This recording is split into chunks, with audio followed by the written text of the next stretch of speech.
కొందరు దానిని ఆశించి, దేనిని ఆశించి? ధనాన్ని ఎక్కువగా ఆశించి, అంటే దేవుణ్ణి పక్కకు పెట్టి ధనాన్ని ఎక్కువగా ప్రేమించి విశ్వాసం నుండి తొలగిపోయి నానా బాధలతో తమ్మును తామే పొడుచుకున్నారంట. దేవుడు పొడవలే. చాలామంది ఏమనుకుంటారు, దేవుడే పొడిచినాడు మాకు, దేవుడే కాలు ఇరగొట్టినాడు, దేవుడే చేయి ఇరగొట్టినాడు, దేవుడే మాకు అన్యాయం చేసినాడు, దేవుడే మాకు ఈ కీడు తీసుకొచ్చినాడు అని అనుకుంటారు. కానీ నేను చెప్పినాను ఇంతకుముందే, దేవుడు కొన్ని నియమాలను సెట్ చేశాడు. ఆ నియమాల ప్రకారం నువ్వు జీవిస్తున్నప్పుడు ఆటోమేటిక్గా ఆకాశం నీ పైన తెరవబడుతుంది. 24 గంటలు నీ మీద ఆకాశం తెరవబడి దేవుని దయ ఆశీర్వాదాల కింద నువ్వు బతకాలనే దేవుడు కోరుకుంటున్నాడు. అయితే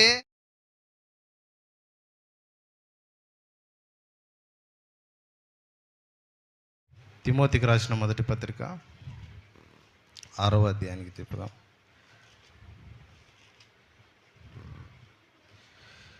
6వ అధ్యాయం 10వ వచనం. ఎందుకనగా ధనాపేక్ష సమస్తమైన కీడులకు మూలము. కొందరు దానిని ఆశించి విశ్వాసము నుండి తొలగిపోయి నానా బాధలతో తమ్మును తామే పొడుచుకొనిరి. చిన్న ప్రార్థన చేసుకుందాం. ప్రియ తండ్రి, చదవబడిన మీ లేఖన భాగాన్ని బట్టి మీకు వందనాలు. మాతో మాట్లాడమని, మీ ఆధీనంలో ఉంచుకునమని, వినగల చెవులను, గ్రహించగలిగిన మనస్సును మాకు అనుగ్రహించమని యేసయ్య నామములో అడుగుచున్నాము తండ్రి, ఆమేన్. దేవునికి స్తోత్రం. ప్రియ దేవుని బిడ్డలారా, ఈరోజు మనం చెప్పాలనుకున్న అంశంలోకి వెళ్ళడానికంటే ముందుగా మనం ఏం బోధిస్తున్నామనే విషయాలను ఒక నిమిషం మీకు జ్ఞాపకం చేసి తర్వాత ఈరోజు మనం ఏదైతే నేర్చుకోవాలనుకుంటున్నామో వాటి విషయాల్లోకి మనం ప్రవేశిద్దాం. ఒకసారి గట్టిగా హల్లెలూయా చెప్తారా? హల్లెలూయా. ఇంకా గట్టిగా హల్లెలూయా. మనము కొద్ది వారాలుగా తెరవబడిన ఆకాశపు వాకిన్ల కింద జీవించుట అనే అంశాన్ని మనము ధ్యానించుకుంటూ వస్తున్నాము. ఇది పరిశుద్ధ గ్రంథంలో మనకి ఇవ్వబడినటువంటి ఒక ఆలోచన. మన తల మీద ఆకాశము కొన్ని విషయాలు తెరిచేటట్లు చేస్తాయి, కొన్ని విషయాలు మన మీద ఆకాశాన్ని మూసివేసేటట్లు చేస్తాయి అనేటువంటి విషయాలు మనం గమనిస్తూ వస్తున్నాం. బైబిల్ సెలవిస్తుంది, మన తలపైన ఆకాశం ఇత్తడి వలె ఉంది, భూమి ఇనుము వలె ఉందని చెప్పి మనకు పరిశుద్ధ గ్రంథంలో నుంచి ద్వితీయోపదేశకాండం 28వ అధ్యాయంలో మనం చూసాం. తల మీద ఆకాశము ఇత్తడి వలె ఉందంటే ఆకాశంలో నుంచి, దేవుని యొద్ద నుంచి మనకు ఎటువంటి జవాబు దొరకట్లేదు. భూమి ఇనుము వలె ఉందంటే భూమి ఎటువంటి ఫలాన్ని కూడా మనకి ఇవ్వట్లేదు. మనం కష్టపడుతున్నాం కానీ, ప్రయాసపడుతున్నాం కానీ భూమి మాత్రం మనకి ఎటువంటి ఫలితం ఈ భూమి మీద దక్కట్లేదు. ఎన్ని ప్రయత్నాలు చేసినా మనం అందులో ఓడిపోతున్నాం కానీ విజయం అనేటువంటిది రావట్లేదు. ఇది కొన్నిసార్లు ఏమి మనకు చూపిస్తుందంటే, మన తలపైన ఆకాశము ఇత్తడి వలె ఉందంటే దేవుని యొద్ద నుంచి మనకు ఎటువంటి జవాబు రాకుండా అది మూసివేయబడింది. నేల ఇనుము వలె ఉందంటే అక్కడ ఆకాశం మూసివేయబడింది, ఎటువంటి వర్షం కురవట్లేదు, మంచు కురవట్లేదు. దేవుని యొద్ద నుంచి మనకు కాలానుగుణంగా మనకు వర్షాలు కురవట్లేదు, మంచు కురవడం లేదు, దానిని బట్టి మనకు ఫలితం రావట్లేదు. అయితే ఒక విశ్వాసి జీవితంలో చేయవలసినటువంటి కొన్ని కార్యాలు ఉన్నాయి. అవి ఆకాశాన్ని తెరుచుకునేటట్లు చేస్తాయి, కొన్ని కార్యాలు ఆకాశము మూసేటట్లు చేస్తాయి అనేటువంటి విషయాలు మనం గమనిస్తూ వస్తుంటున్నాం. చూడండి, చాలాసార్లు దేవుని పిల్లలు దరిద్రతలో, లేమిలో, కొరతలో, శ్రమలలో బ్రతకాలనేటువంటిది దేవునికి ఇష్టం లేదు. చాలామంది దేవుని నమ్ముకున్న బిడ్డలు శ్రమలు, శోధనలు, ఇరుకులు, ఇబ్బందులు వచ్చినప్పుడు ఇందులో మనం బ్రతకాలని దేవుడు ఇష్టపడుతున్నాడా అని అనుకుంటాం, కానీ నిజానికి దేవునికి అది ఇష్టం లేదు. దాంట్లో నుంచి బయటికి రావాలని దేవుడు కోరుకుంటున్నాడు. అందుకే పరిశుద్ధాత్ముడు మనకు నేర్పించాలనుకుంటున్నాడు. హల్లెలూయా. మనకు నేర్పించి ఆయన సరి చేయాలనుకుంటున్నాడు. స్కూల్కి వెళ్తే టీచర్లు పిల్లలకు బోధిస్తారు కదండి. పిల్లలకు బోధిస్తారు, వాళ్ళు వినలేదనుకోండి, టీచర్లు ఏం చేస్తారు? కొడతారు కదా. చిన్నప్పుడు నేను స్కూల్లో చదువుకునేటప్పుడు వెంకటేశ్వర్లు సార్ అని ఒక ఆయన ఉండేవాడు. ఆయన పేరు వెంకటేశ్వర్లు. ఆయనకి ఎప్పుడు చేయి ఇట్లుంటుంది, మామూలుగానే ఉంటుంది. కొట్టాలనిపిస్తే బెత్తం తీసుకోడు, ఇట్లా పెట్టి ఇట్లా కుక్కుతాడు ఏళ్ళు. ఈడ బొక్క పడిందేమో అనిపిస్తుంది నెత్తి, అట్లా కుక్కుతాడు. ఏదైనా వినకపోతే, నేర్చుకోకపోతే, పాఠం అప్పచెప్పకపోతే నెత్తి మీద ఇట్లా కుక్కేవాడు. ఏమవుతుందంటే ఈ టీచర్ లోపల ఏముందంటే మనల్ని కుక్కాలని కానీ, మనల్ని కొట్టాలని కానీ, మనల్ని హింసించాలని కానీ టీచర్కి ఇష్టం లేదు. టీచర్ మనసులో ఏముందంటే వీడు బాగా చదవాలా, మంచిగా పాస్ అవ్వాలా, మంచి మార్కులతో వీడు విజయం సాధించాలని టీచర్ ఎంతగానో బోధిస్తున్నాడు, ఎంతగానో పాఠం చెప్తున్నాడు. కానీ వినకపోతే ఏమవుతుందంటే మొటికాయ చేస్తున్నాడు. అప్పుడు ఏమవుతుందంటే దేవుని మనసులో కూడా మనము శ్రమలలో, ఇరుకుల్లో, ఇబ్బందుల్లో, వ్యాధుల్లో ఉండాలనేది దేవునికి ఇష్టం లేదు. దేవుడు ఏం చేస్తున్నాడంటే పరిశుద్ధాత్ముని ద్వారా మనకు బోధిస్తూనే ఉన్నాడు. ఇది కాదు మార్గం, ఇది మార్గం, ఇట్లా మీరు నడుచుకోవాలా, ఈ విధంగా ముందరికి వెళ్ళాలని పరిశుద్ధాత్ముడు మనకు బోధించుట ద్వారా మనకి సరి చేస్తూ ఉన్నాడు. అలా బోధించే సమయంలో కొన్ని ఇబ్బందులు రావచ్చు, ఇరుకులు రావచ్చు. అయితే వాటన్నిటి గుండా మనం వెళ్తున్నప్పుడు పరిశుద్ధాత్ముని స్వరాన్ని మనము గమనించి ముందుకు వెళ్ళాలనేటువంటిది దేవుడు కోరుకుంటున్నాడు. కాబట్టి పరిశుద్ధాత్మ నేర్పించే స్వరాన్ని మనము లక్ష్య పెట్టాలి. అప్పుడే మనం విజయాన్ని చేరుకుంటాం. పరిశుద్ధాత్ముడు నీ కొరకు ఏం మాట్లాడుతున్నాడు, నీకు బోధించాలని ఆయన ఇష్టపడుతుంటుండగా, ఆయన నీతో ఏమి వినిపించాలనుకుంటున్నాడో నువ్వు ఆయన వాక్యాన్ని, ఆయన స్వరాన్ని నువ్వు గ్రహించినప్పుడు ఆయన నీతో మాట్లాడతాడు. ఆ మాట్లాడిన విషయాలు ఏమవుతాయంటే దేవుని మార్గములను మనం ఎరిగి ఆయన మార్గంలో నడుచుకునేటట్లు చేస్తాయి. ఈరోజు మనము వెళ్ళబోయే అంశం పేరు ఏంటంటే తిమోతి పత్రిక 6వ అధ్యాయం 10వ వచనంలో చదువుకున్నాం కదా. ఈరోజు మనము నేర్చుకునబోయే అంశం పేరు అంటే మీకు ఇదివరకే చెప్పిన విధంగా మన తల మీద ఆకాశాన్ని మూసివేసి అనేకమైన కార్యాలను మనం ధ్యానించుకుంటూ వస్తున్నాము. అవన్నీ నేను ఇంకా మాటిమాటికి వివరించను, మీరే వాటి విషయాల్లో గుర్తుపెట్టుకొని దేవుని మార్గములను మనం ఎరగాలి. ఈరోజు మనం తెలుసుకొనబోయే అంశం పేరు ఏంటంటే ధనాపేక్ష. హల్లెలూయా. ధనాపేక్ష అనే మాట ఇక్కడ ఒకసారి చదువుదాం చూడండి. ఎందుకనగా ధనాపేక్ష సమస్తమైన కీడులకు మూలము. చాలు, ధనాపేక్ష సమస్తమైన కీడులకు మూలము. దీన్ని క్రైస్తవులు రివర్స్ చదివారు. ఏమనుకున్నారంటే ధనము సమస్త కీడులకు మూలం అనుకున్నారు. కానీ అక్కడ రాయబడింది అక్కడ ఏమని రాయబడిందంటే ధనాపేక్ష సమస్త కీడులకు మూలము అని అక్కడ రాయబడింది. ధనము కలిగి ఉండడం వేరే, ధనాపేక్ష కలిగి ఉండడము వేరే. ఈ ధనాపేక్ష ఎప్పుడైతే మనిషికి ఉంటుందో దేవుని యొద్ద నుంచి ఆకాశం తెరవబడడం కానీ, ఆయన యొద్ద నుంచి ఏదైనా దిగి రావడం కానీ అనేటువంటిది మరి జరగదు అనేటువంటి విషయాన్ని మనము జ్ఞాపకం చేసుకోవాలి. ఇక్కడ గమనించినట్లయితే ధనాపేక్ష, ధనము కీడు కాదు, ధనాపేక్ష కీడు అనేటువంటిది మనము నేర్చుకోవాలా. చూడండి, ధనాన్ని ఉపయోగించుకోవాలా, దేవుణ్ణి ప్రేమించాలా. ధనాన్ని ఏం చేయాలా?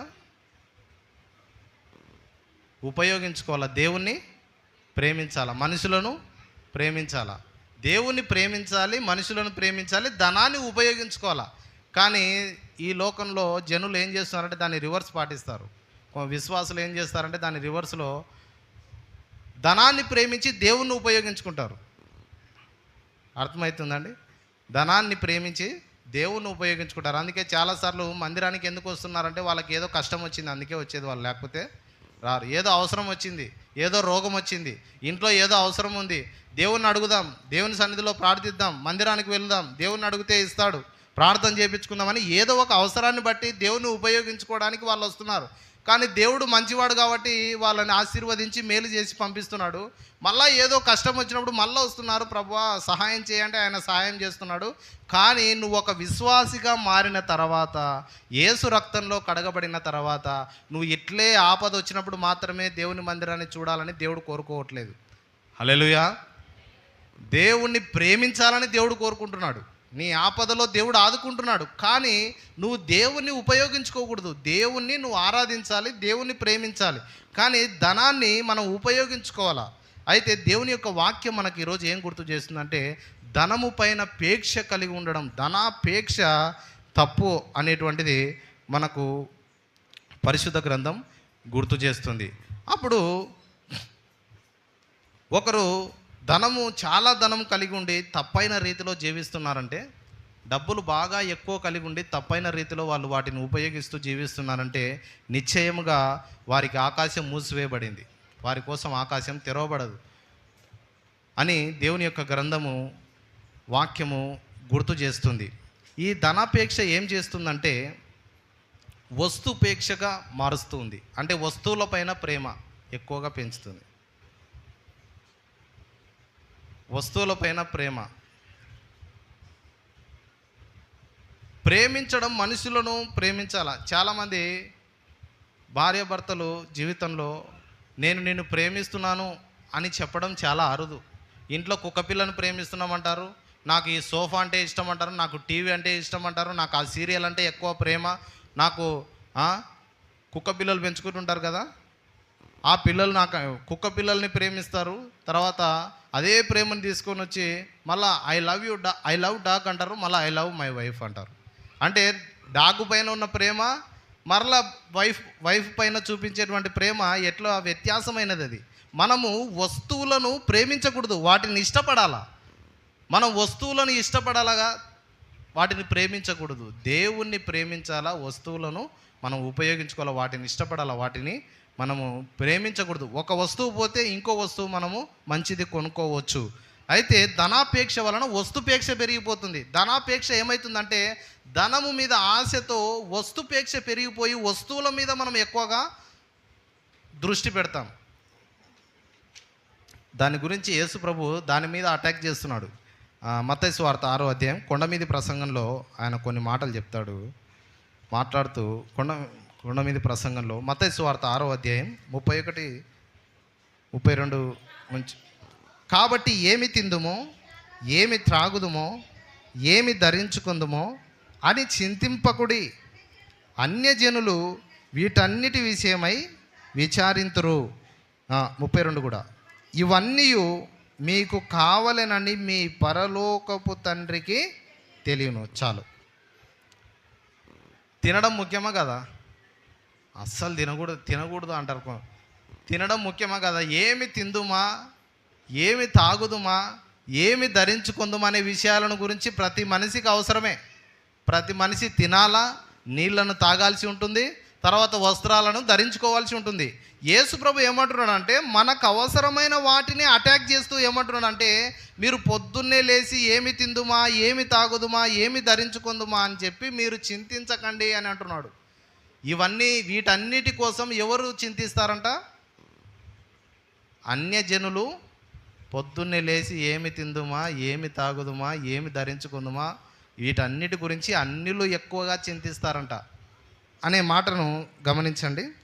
ఇవన్నీ కూడా మీకు కావాలనని మీ పరలోకపు తండ్రికి తెలియను. మనకు తిండి కావాలని ఆయనకు తెలుసంట, మనకు నీళ్లు కావాలని ఆయనకు తెలుసంట, మనకు వస్త్రాలు కావాలని మనకు తెలుసు. ఇవన్నీ ఆత్మ సంబంధమైనవి కాదు. తినడము శరీర సంబంధమైనదే, నీళ్లు శరీర సంబంధమైనదే, ధరించుకునే వస్త్రములు శరీర సంబంధమైనవే. చాలామంది ఏమనుకుంటారంటే మన ఆత్మ సంబంధమైన విషయాల గురించి దేవుడు ఎక్కువగా ఇంపార్టెంట్ ఇస్తాడు కానీ మనల్ని పట్టించుకోడు, మనకేం అవసరమో ఇవ్వడు అనుకుంటాం. కానీ దేవుడు ఏమంటున్నాడు? ఇవన్నీ మీకు కావాలనని మీ పరలోకపు తండ్రికి తెలుసంట. అయితే మీరేం చేయాలి? 33వ వచనం, కాబట్టి మీరు ఆయన రాజ్యమును నీతిని మొదట వెతుకుడి, అప్పుడన్నీ మీకు అనుగ్రహించబడును. రేపటిని గూర్చి చింతింపకుడి, రేపటి దినమున దాని సంగతులను గూర్చి చింతించును, ఏ నాటికీడు ఆ నాటికి చాలును అనే మాట చూసారా? కాబట్టి మీరు ఆయన రాజ్యమును నీతిని మొదట వెతకాలంట. హల్లెలూయా. దేవుని బిడ్డలు ఏం చేయాలా? ఏం చేయాలండి? ఏమో మాకు తెలియదని తలకాయ చేస్తున్నారు 2-3. దేవుని బిడ్డలు ఏం చేయాలంట? దేవుని యొక్క వాక్యం సెలవిస్తున్నటువంటి మాట ఏంటంటే తినడం ముఖ్యమే, తాగడం ముఖ్యమే, వస్త్రాలు ముఖ్యమే, కానీ వాటన్నిటి గురించి అన్యులు పొద్దున్న లేచినప్పటి నుంచి ఈరోజు ఏమి సంపాదించాలి, ఏమి తినాలా, ఏమి తాగాల, మనము ఏమి తెచ్చిపెట్టుకోవాలా, ఏమి ధరించుకోవాలా, ఎటువంటి వస్త్రాలు ధరించుకోవాలని అన్యజనులు రోజు చింతిస్తారు. అవి మీ పని కాదు. దేవుని బిడ్డల పని ఏమిటంటే ఆయన రాజ్యమును నీతిని మొదట మీరు వెతకండి అని. అంటే ఇవన్నీ అవసరం లేదని కాదు, ఆయన రాజ్యమును నీతిని మొదట మనం వెతుకుతుంటే ఇవన్నీ కూడా దేవుడు ఇస్తాడంట. హల్లెలూయా.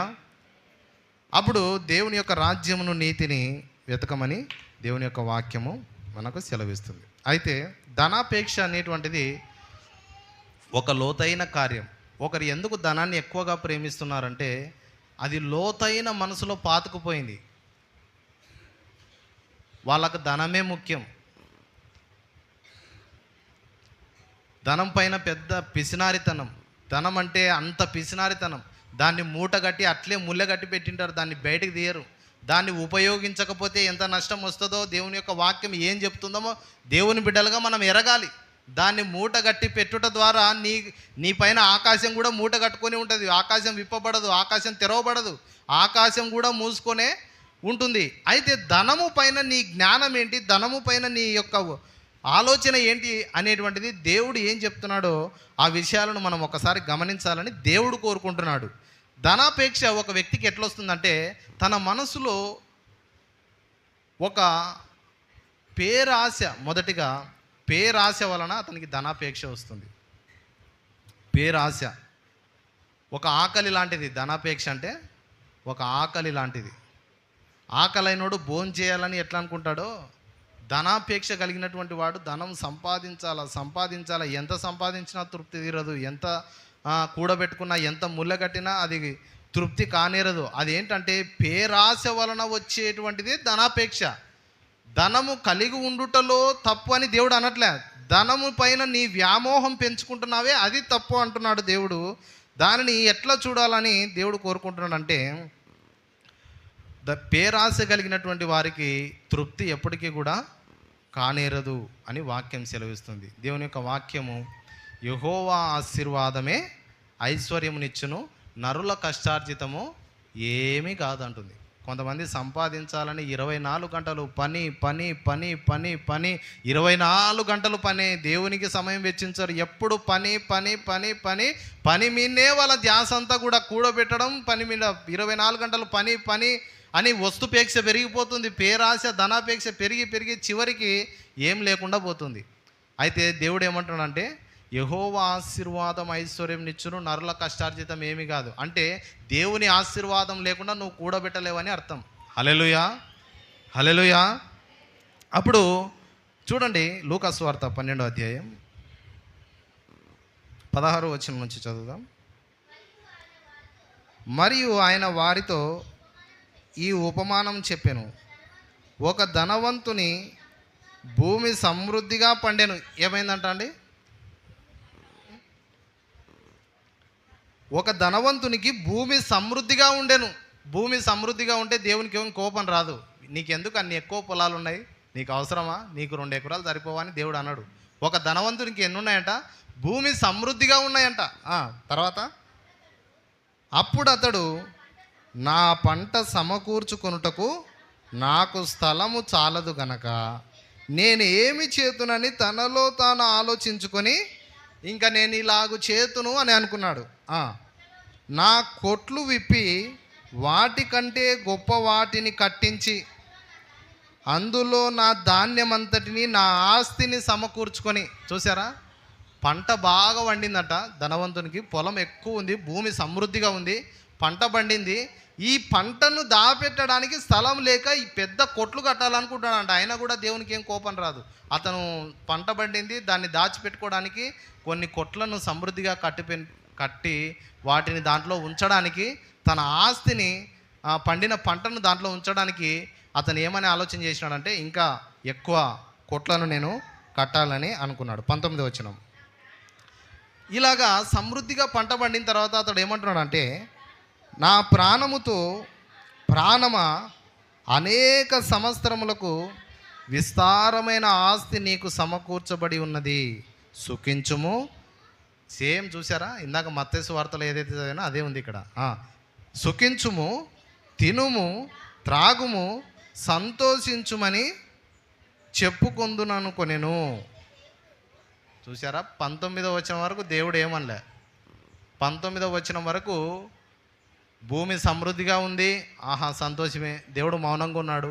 సమృద్ధిగా పంట పండింది, దేవుడు మౌనంగా ఉన్నాడు. వాటిని దాచిపెట్టడానికి గోడౌన్లు లేవు, వాటిని కొట్లు కట్టడానికి నేను కడతానని అనుకున్నాడు, దేవుడు అమ్మనలేడు.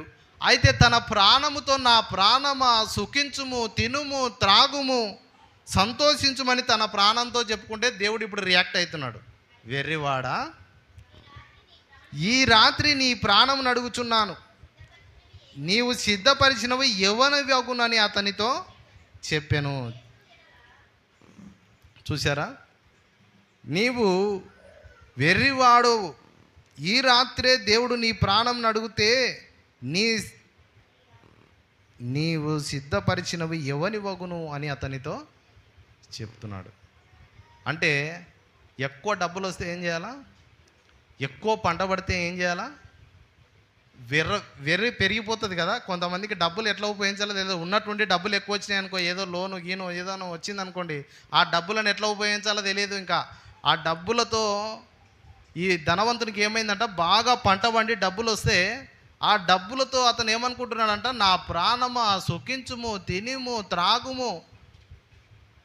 కొన్ని సంవత్సరములు నువ్వు ఊక కూర్చొని తినే అంత పంట పండింది అని చెప్పి తన ప్రాణములతో తాను చెప్పుకుంటున్నాడు. అసలు ప్రాణం అంటేనే ఏంటో తెలియలే అతనికి. ప్రాణము, నా ప్రాణమా అని ప్రాణంతో చెప్పుకుంటున్నాడంట. అయితే ప్రాణము ధనంతో తృప్తి కాదు, ప్రాణము సమృద్ధిగా ఆస్తిపాస్తులు ఉండటం వలన తృప్తి కాదు. ప్రాణమునకు ఏంటి కావాలంటే, ప్రాణానికి యేసయ్య కావాలా, ప్రాణానికి రక్షణ కావాలా, ప్రాణానికి దేవుడు కావాలా. దేవుడు లేకుంటే ఆ ప్రాణానికి తృప్తే లేదు. కానీ ఇతని ఆలోచన తప్పు. కాబట్టి 19వ వచనంలో 18వ వచనం నుంచి 16వ వచనం నుంచి దేవుడు మౌనంగా ఉండి 20వ వచనానికి వచ్చేసరికి వెర్రివాడా అంటున్నాడు. అంటే నువ్వు కలిగిన ఆస్తి పైన నీకు అవగాహన లేదు. నువ్వు ఎట్లా ధనవంతుడవు కావాలంటే 21వ వచనం చూడండి. దేవుని ఎడల ధనవంతుడవు కాక తన కొరకే సమకూర్చుకొనివాడు అలాగుననే ఉండునని చెప్తున్నాడు. అంటే దేవుని కొరకు నువ్వు ధనవంతుడు కావాలా. హల్లెలూయా, హల్లెలూయా. ధనవంతులం ఎవరి కొరకు కావాలా? దేవుని కొరకు ధనవంతులం కావాలంట మనం. కానీ తన కొరకు ధనం సమకూర్చుకుని అట్లా ఉంటాడంట. ఎట్లుంటాడు? తినుము, తాగుము, సుఖించమంటే దేవుడు అడుగుతాడంట, వెర్రివాడా అంటాడంట దేవుడు. దేవుని ఎడల మనము ధనవంతులం కావాలని దేవుడు కోరుకుంటున్నాడు. అంటే ఆ ధనము దేవుని కొరకు నువ్వు ధనవంతుడవైతే ధనాపేక్ష నీలో ఉండదు. ధనాపేక్ష నీలో ఉండదు. ధనాపేక్ష ఏమవుతుందంటే వస్తుపేక్షగా మారిపోతుంది. వస్తువుల మీద వ్యామోహం పెరిగిపోతుంది, వస్తువుల మీద ప్రేమ పెరిగిపోతుంది. తర్వాత పేరాశ వస్తుంది. పేరాశ కలిగిన వాడు ఇంకా సంపాదించుకోవాలా, కూర్చుకోవాలా, 24 గంటలు పని చేసిన తృప్తి కానే కాదు. తృప్తి ఎప్పుడు దొరుకుతుందంటే యెహోవా ఆశీర్వాదం నీకు దొరికినప్పుడు అది నీకు ఐశ్వర్యంగా మారుస్తుంది. హల్లెలూయా. ఐశ్వర్యం అంటే ధనం కాదు, అది దైవ సంబంధమైనది, పరిశుద్ధమైనది. ఐశ్వర్యం అంటే దేవుడిచ్చే సమాధానమే ఐశ్వర్యం అని దేవుని యొక్క వాక్యము ఇక్కడ మనకు గుర్తు చేస్తుంది. అప్పుడు చూసినట్లయితే రెండవదిగా ఇందులో దేవుడు ఏది తప్పు అంటున్నాడంటే, నువ్వు సమృద్ధిగా భూమి కలిగి ఉండటంలో తప్పు లేదు, నీకు డబ్బులు ఎక్కువగా నువ్వు సంపాదించటంలో తప్పు లేదు. కానీ డబ్బును నువ్వు మూటగట్టి దాన్ని నీ ప్రాణానికి నువ్వే చెప్పుకుంటున్నావే, నా ప్రాణమా తినుము అది తప్పు అంటున్నాడు. నువ్వు దేవుని కొరకు ధనవంతుడవు కా అని అంటున్నాడు. అది దేవుడు అక్కడ చెప్తున్నటువంటి మాట. రెండవదిగా చూస్తే ధనాపేక్ష వలన మన తల మీద ఆకాశం తెరవబడదు. దానికి రెండవ కారణం ఏంటంటే తన్ను తాను ఆరాధించుకొనుట. అంటే నాకు తప్ప పేరు ఎవరికి రాకూడదు. తన్ను తాను ఆరాధించుకొనుట అంటే విగ్రహారాధన అని అర్థం. విగ్రహారాధన అంటే విగ్రహాలను పూజించడం కాదు. విగ్రహారాధన అంటే ఏంటంటే వారిపైన వారికి ఎక్కువ ఆశ. నేనే గొప్పగా ఉండాలా, మేమే బాగుండాలా, ఎవరన్నా ఎట్లన్నా పోని, మేము సంతోషంగా ఉంటే చాలు, మేము కూర్చుకుంటే చాలు, మేము ఆనందంగా ఉంటే చాలు అనేటువంటి తన్ను తాను ఆరాధించుకొని తన్ను తాను గణపరుచుకొనుట అనేటువంటిది వారికి పరలోక ద్వారం అనేటువంటిది మూసివేయబడుతుంది. ధనాపేక్ష వలన వచ్చేటువంటిది రెండవ కార్యమే ఇది. అయితే కొంతమంది ఈ తన్ను తాను ఆరాధించుకుంటూ ఒక పేరు కలిగి ఉండాలని చెప్పి, ఐశ్వర్యవంతులం కావాలని చెప్పి పోరాడుతున్నప్పుడు అది ఆకాశం అనేటువంటిది మూసివేయబడుతుంది. వారి జీవితంలో గొప్ప కీడు కలుగుతుంది అని చెప్పి దేవుని యొక్క వాక్యము హెచ్చరిస్తుంది. 1 తిమోతి 6, 1 తిమోతి 9వ వచనం, 6వ అధ్యాయం 9వ వచనం చదవండి. ధనవంతులగుటకు ఆపేక్షించువారు శోధనలోను ఉరిలోను అవివేకయుక్తులను హానికరములైన అనేక దురాశలలోనూ పడుదురు. అట్టివి మనుషులను నష్టంలోను నాశనంలోను ముంచివేయును.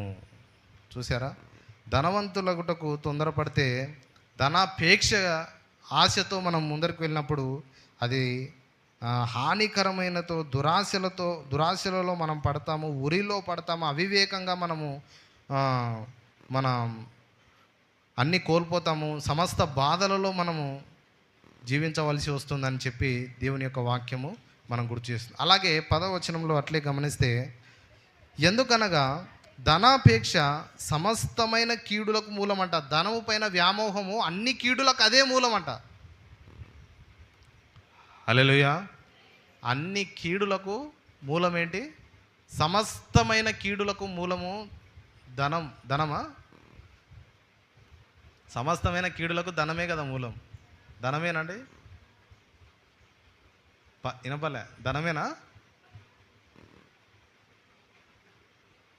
అన్ని సమస్తమైన కీడులకు ధనం కాదు, ధనాపేక్ష కీడు. నీ ఇంట్లో డబ్బులు దాచిపెట్టుకొని మూట కట్టి ఎన్నో డబ్బులు పెట్టినావు, కానీ అది తప్పు కాదు. దానిపైనే వ్యామోహం ఉండి ఆ ముల్లె విప్పకుండా దాన్ని ఏం చేయాలో, ఎట్లా న్యాయంగా ఉపయోగించాలో, ఎక్కడ దాన్ని వాడాలో, ఎట్లా ఉపయోగించాలో తెలియకుండా ధనము పైన పేక్ష కలిగి ఉన్నావే, ధనము పైన ఎక్కువ ఆశ కలిగి ఉన్నావే, అదే తప్పు అంటున్నాడు. ధనము కలిగి ఉండటంలో తప్పు కాదు. దేవుని బిడ్డలే ఎక్కువ ధనం కలిగి ఉండాలని నేను చెప్తే, నన్ను అడిగితే. హల్లెలూయా, హల్లెలూయా. దేవుని బిడ్డలు ఎవరి దగ్గర చేతులు దాపాల్సిన అవసరం లేదు. దేవుని బిడ్డలు ఎవరి కింద బతకాలి, మనం ఇట్లే దీనంగా బతకాలని దేవుడు కోరుకోవట్లేదు. దేవుని బిడ్డలు ధనం కలిగి ఆశీర్వాదకరంగా జీవించాలనే దేవుడు కోరుకుంటున్నాడు. కానీ దేవుని బిడ్డలు ధనాపేక్షతో బతకకూడదు. అంటే ధనము పైన ఎక్కువ ఆశ కలిగి ఉంటే అది రెక్కలు వచ్చి ఎగిరిపోతుందంట ఏదో ఒక రోజు. హల్లెలూయా, హల్లెలూయా. కాబట్టి ధనాపేక్ష తప్పు అని దేవుని యొక్క వాక్యము గుర్తు చేస్తూ, తర్వాత అదే సెంటెన్స్ కంటిన్యూగా, కొందరు దానిని ఆశించి, దేనిని ఆశించి? ధనాన్ని ఎక్కువగా ఆశించి, అంటే దేవుణ్ణి పక్కకు పెట్టి ధనాన్ని ఎక్కువగా ప్రేమించి విశ్వాసం నుండి తొలగిపోయి నానా బాధలతో తమ్మును తామే పొడుచుకున్నారంట. దేవుడు పొడవలే. చాలామంది ఏమంటారు, దేవుడే పొడిచినాడు మాకు, దేవుడే కాలు ఎరగొట్టినాడు, దేవుడే చేయి ఎరగొట్టినాడు, దేవుడే మాకు అన్యాయం చేసినాడు, దేవుడే మాకు ఈ కీడు తీసుకొచ్చినాడు అని అనుకుంటారు. కానీ నేను చెప్పినాను ఇంతకుముందే, దేవుడు కొన్ని నియమాలను సెట్ చేశాడు. ఆ నియమాల ప్రకారం నువ్వు జీవిస్తున్నప్పుడు ఆటోమేటిక్గా ఆకాశం నీ పైన తెరవబడుతుంది. దేవుడు నీవు మూయబడిన ఆకాశపు వాకిన్ల కింద జీవించాలని దేవుడు కోరుకోవట్లే. 24 గంటలు నీ మీద ఆకాశం తెరవబడి దేవుని దయ ఆశీర్వాదాల కింద నువ్వు బతకాలనే దేవుడు కోరుకుంటున్నాడు. అయితే మనం ఏం చేస్తున్నామంటే, దేవుని మార్గములను ఎరగకుండా, దేవుడు మనల్ని ఎట్లా అంగీకరిస్తాడో గుర్తించకుండా, దేవుని యొక్క ఆలోచనను మనము చూడకుండా మన స్వచిత్తముతో మనం జీవిస్తున్నాం కనుక ధనము పైన పేక్షతో, దేవుని యొక్క వాక్యం పైన గ్రహింపు లేక మనం జీవించుట ద్వారా దేవుడు ఏమి అన్యాయం చేయటం లేదంట, కానీ వారికి వారే పొడుచుకుంటున్నారంట. హల్లెలూయా. విశ్వాసం నుండి తొలగిపోయి నానా బాధలతో తమ్మును తామే వాళ్ళు పొడుచుకొని తర్వాత దేవుని మీద, దేవుడు ఇంత పని చేస్తే కానీ నాకు ఏం చేయకపోయా అని చాలామంది బాధపడిన వాళ్ళు ఉంటారు. అయితే ప్రియ దేవుని బిడ్డలారా, దేవుడు మీతో సూటిగా మాట్లాడుతున్నాడు. హల్లెలూయా. నేను ఈ అంశాన్ని ప్రారంభించినప్పటి నుంచి నేను మిమ్మల్ని అందరినీ గమనిస్తున్నా. దేవుడు నిశ్చయంగా మీ అందరితో సూటిగా మాట్లాడుతున్నాడు. ఇది నేను మాట్లాడుతున్న మాటలు కాదు. నీ తల మీద ఆకాశం తెరవబడాలి అంటే ఏ ఆటంకములు నీకు అడ్డుగా వస్తున్నాయో నువ్వు గుర్తించి వాటన్నిటిని తొలగించుకోవాలని దేవుడు ఆశపడుతున్నాడు. పరిశుద్ధాత్ముడు నీకు బోధించే బోధనది. దానిని నువ్వు గుర్తించి ఆ ఆటంకమును తొలగించుకొని 24 గంటలు తెరవబడిన ఆకాశపు వాకిన్ల కింద మనం జీవించాలని దేవుడు ఆశపడుతున్నాడు అనేటువంటిది మనం గుర్తించాలి. హల్లెలూయా.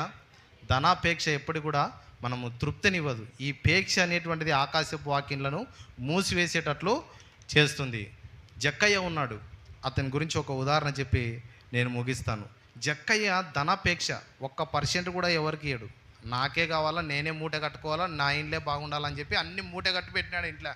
ట్యాక్స్ కలెక్టర్ అన్ని ట్యాక్స్ 1-2% ఎక్కువ పెట్టి ఇంత కట్టాల్సిందే, నువ్వు ఇంత ఇవ్వాల్సిందే అని చెప్పి అన్ని ట్యాక్స్ కలెక్షన్ చేసి ఏం చేసినాడంటే జక్కయ్య ఇంట్లో అన్ని మూట కట్టుకొని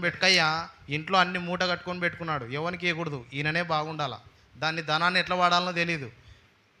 ధనాపేక్షతో అతను విర్రవీగి జీవిస్తూ ఉన్నాడు. అనవసరమైన సుంకములు వసూలు చేస్తూ ఉన్నాడు. వసూలు చేస్తూ తన ఆస్తిని బాగా కూడబెట్టుకున్నాడు జక్కయ్య. అయితే ఒకరోజు ప్రభువు వచ్చాడు, వారి గ్రామంలోకి వస్తే యేసుప్రభుని చూద్దామని చెప్పి మేడి చెట్టు ఎక్కి నిలబడతాడు. యేసుప్రభు అంటాడు, జక్కయ్య దిగి కిందికి రా, నేను ఈరోజు నీ ఇంట్లో బస చేయాలా అంటాడు.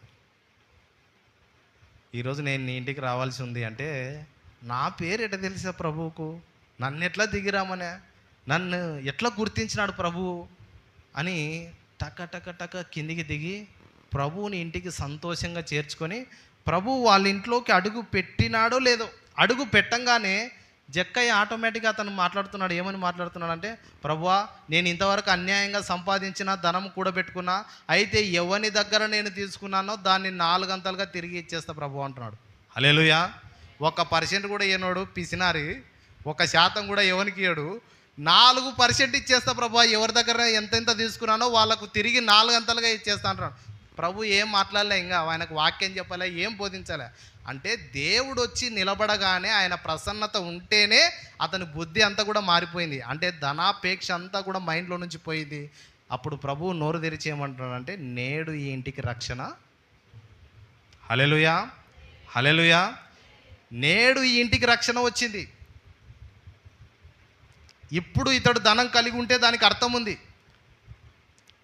జక్కయ్య ధనాపేక్షను విడిచిపెట్టి పారిపోయినాడు. నేను చెప్తున్నా, చాలా విషయాలు ఈ అంశం కింద డీల్ చేసుకుంటూ వస్తున్నాం. మొదటి వారం నుంచి కూడా ఇది దాదాపు 7-8 వారాలు అయింది అనుకుంటా. ఒక్కొక్క వారం ఒక అంశాన్ని మాట్లాడుకుంటూ వస్తున్నాం.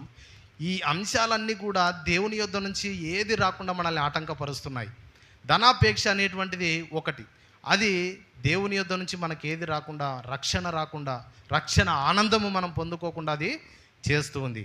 అయితే జక్కయ్యలో వచ్చిన మార్పు ఏంటంటే, ధనాపేక్ష వ్యామోహం వెళ్ళిపోయింది. ఇంకా నీవు ఉంటే చాలు ప్రభు, అన్నీ నాకు ఉన్నట్లే అని చెప్పి ఎవరి దగ్గర ఎంతైతే తీసుకున్నానో వానికి 4 అంతలుగా ఇచ్చేస్తాను అనగానే ప్రభు వాళ్ళ ఇంట్లో పలికిన మొదటి మాట, నేడు ఈ ఇంటికి రక్షణ.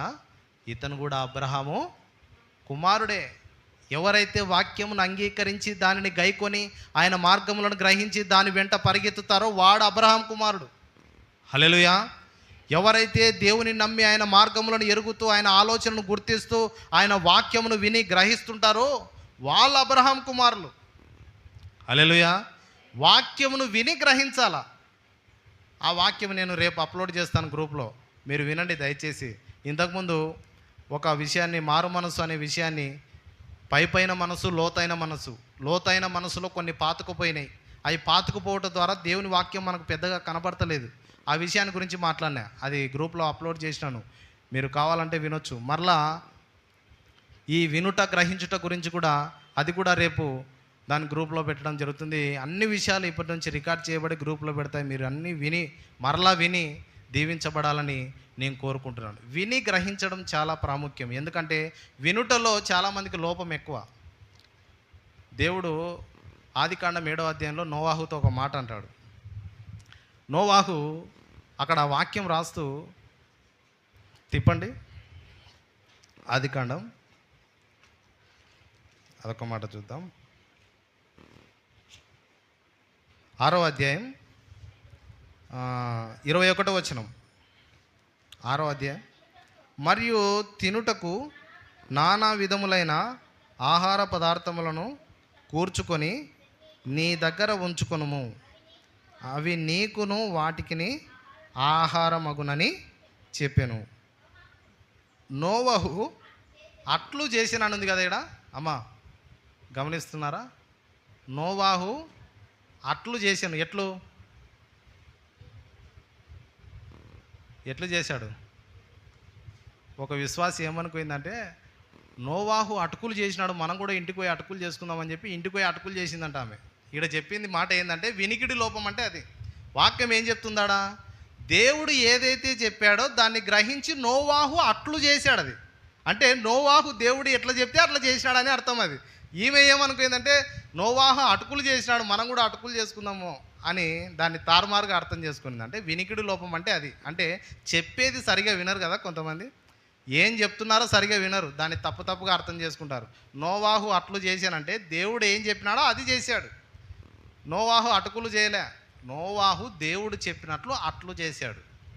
దాని అటుకులు అని తారుమారుగా అంటే ఆమె వినిది తప్పు కాదు, ఆమె విన్నది వినికిడి లోపం, అంటే విన్నది సరిగా వినలేదు. ఆ విధంగా దేవుని యొక్క వాక్యమును విని గ్రహించుటలో మనకు వచ్చే ఆశీర్వాదము ఎంతో గొప్పది.